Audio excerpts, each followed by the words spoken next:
निर्भया आंदोलन के बाद जिस तरह से अन्ना हजारे जी के उस आंदोलन से इनकी उपज हुई थी और स्वराज की स्थापना करने की घोषणा करने के बाद जिस तरह से इन्होंने फेज बाय फेज अपना मुखौटा कट्टर ईमानदारी वाला उतारना चालू किया था, तो प्याज की परतों की तरह खुलते खुलते खुलते असली चेहरा उनके सामने आ गया।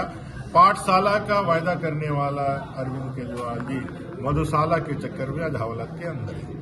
विपक्ष तो कह रही है कि प्रतिद्वंदियों को हटाने के लिए ईडी, सीबीआई और आईटी का न्यायपालिका है, न्यायपालिका से राहत मिल जाना चाहिए। आपके पास संसाधन है, आप लोगों के कारण, आप लोगों के ताकत के कारण रात में भी आदरणीय सुप्रीम कोर्ट और बड़े न्यायालय जो है आपको सुनते हैं।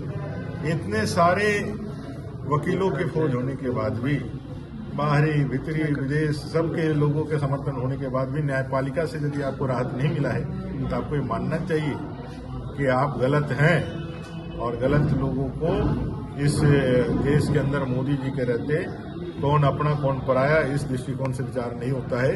कानून के नजर में चाहे राजा हो चाहे रंग सब समान है और सब पे कानून जो है एक समान इम्प्लीमेंट होगा। भारत के संविधान की इस मूल आत्मा को आज देश देख रहा है और वो परिलक्षित भी हो रहा है, कार्रवाइयां भी दिखा रही है कि सभी के लिए कानून बराबर रूप से विचार करें। विपक्ष कह रही है कि लोकसभा सीट में 14 में 0। बोलने के लिए जवान है तो जवान में ताला नहीं लगाया जा सकता है।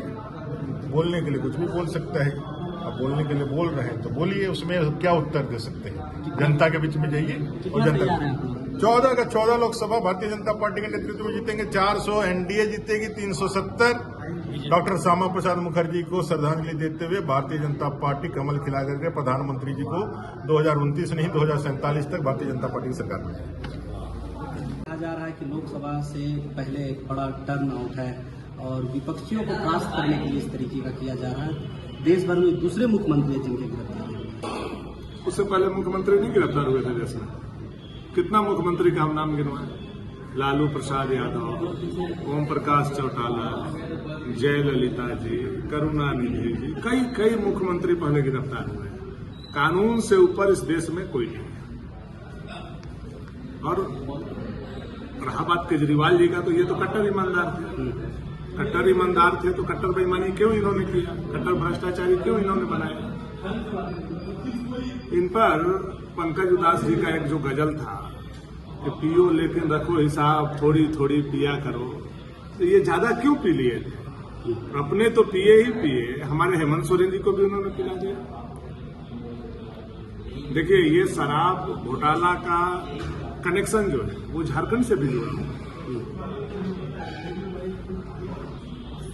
दिल्ली, छत्तीसगढ़ और झारखंड, तीनों चीफ मिनिस्टर किंगपिन है शराब घोटाला। चाहे वो अरविंद केजरीवाल हो, चाहे बघेल जी हो या फिर हेमंत जी हो। और इसके पीछे मास्टरमाइंड भी जो है उसकी भी गिरफ्तारी होनी चाहिए। और कहीं न कहीं ये एनडीए अलायंस के जितने खजांची लोग हैं इसमें इन्वॉल्व हो, इसलिए इसकी तहकीकात तीनों प्रदेशों को जोड़ करके अगर होगा तो मुझे लगता है कि शराब घोटाले में केवल केजरीवाल नहीं, बाकी 2 राज्यों के भी मुख्यमंत्री जेल के सलाखों के पीछे। शराब घोटाला में अब झारखंड में भी शिकंजा हो, तो आपको तो जानकारी है, यहाँ तो इंक्वायरी सेटअप है, ये अलग बात है। लेकिन आप देखिए, जिस होलोग्राम की बात है, जो होलोग्राम यहाँ आया, वही होलोग्राम छत्तीसगढ़ में और वही होलोग्राम का उपयोग दिल्ली में किया गया। और लगभग जो बाइलॉज बना शराब घोटाले का, वो बाइलॉज बनाने वाले लोग, नियम कानून बनाने वाले लोग का भी जो कनेक्शन है वो एक दूसरे तीसरे से, तो ये सारे कनेक्शन एक दूसरे से मेल खाते हैं। मैं तो ये मांग करता हूँ सीबीआई और ईडी से कि शराब घोटाले का जांच छत्तीसगढ़ और झारखंड में भी उसी तर्ज पर होनी चाहिए और उसी के तहत होनी चाहिए जिसमें हमारे अरविंद केजरीवाल जी के ऊपर और उनके टीम के ऊपर।